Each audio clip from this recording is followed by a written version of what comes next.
ki khubor ka bate CTV. Lawan Rashapi taka Frank Motors. Booking open for the new Nexon. Visit Frank Motors or call 7045207973.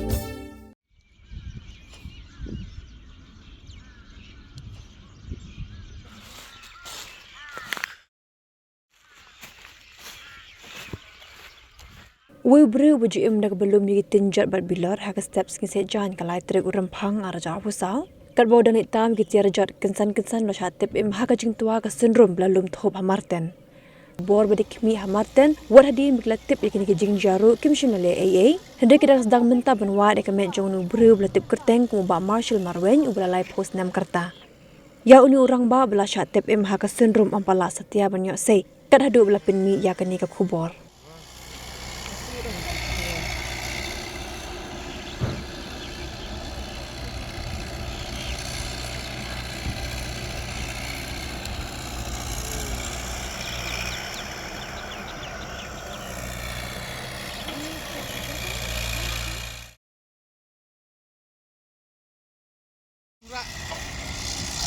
Oi.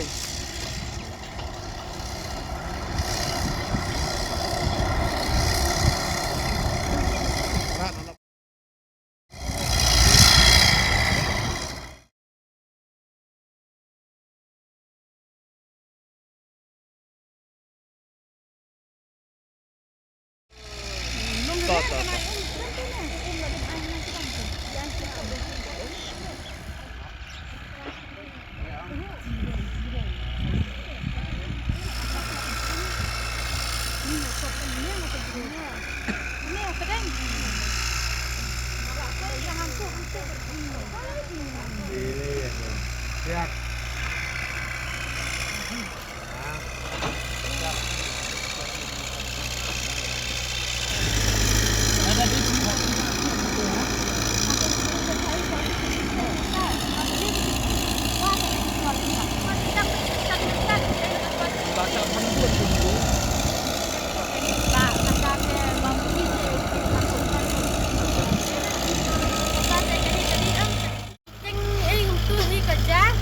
Batik kat haluk kuan mau beri udan hanglo ro untuk bah. Walong sini rit ba cik wat tak sangat dai ong nak udan ni ya. Ting lawan nak siang de dia udan teu la dan no haya jam. La dia bini so ang ma petang jak tu. Ba yu ite ha ai udan ru tang bo dai dan hani hanya ru tang ai em. Ha office pialik am balik pentep. Em ngam hamlet tetep dah. Mana balik pentep? Tetep sudah mana balik kawan ini ya. Ini balik pentep tiap lah tu. Kan beji dah ini. Hapur pengawan mengaga ngai lagi ngabe lama. Ngabe ngai jing belan re jing susane plat kunum ladi udan hani hapo. Kunum ladi udan hani hapo ladangan bisngap komnu. Te ngambar sia ngapai kakam na jorong gidang tere syak andre ngambar sia am update hapo office mengantut in charge komnu pun penterkam nomor blai hapo ubriul adan penterkam lagi ar lai kenta. Ki ui baik kumtu kan? Ui baik kumtu hot.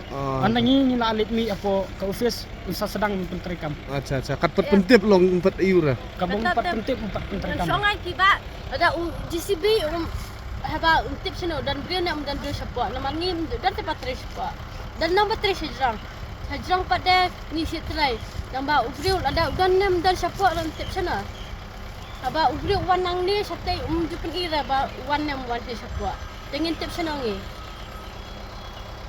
Ya office long dakilatip long akilatip sa balik pentep hiru. Bakal aja kum ta? Kimpat pentre ra. Kenapa kan ubriul dan yang lalu kat lo satai siang tambah tip nem tip ubriul dan nem hani apa Dada di bawah tip tikena tepi lah. Try kam na do menaikkan je sebiro.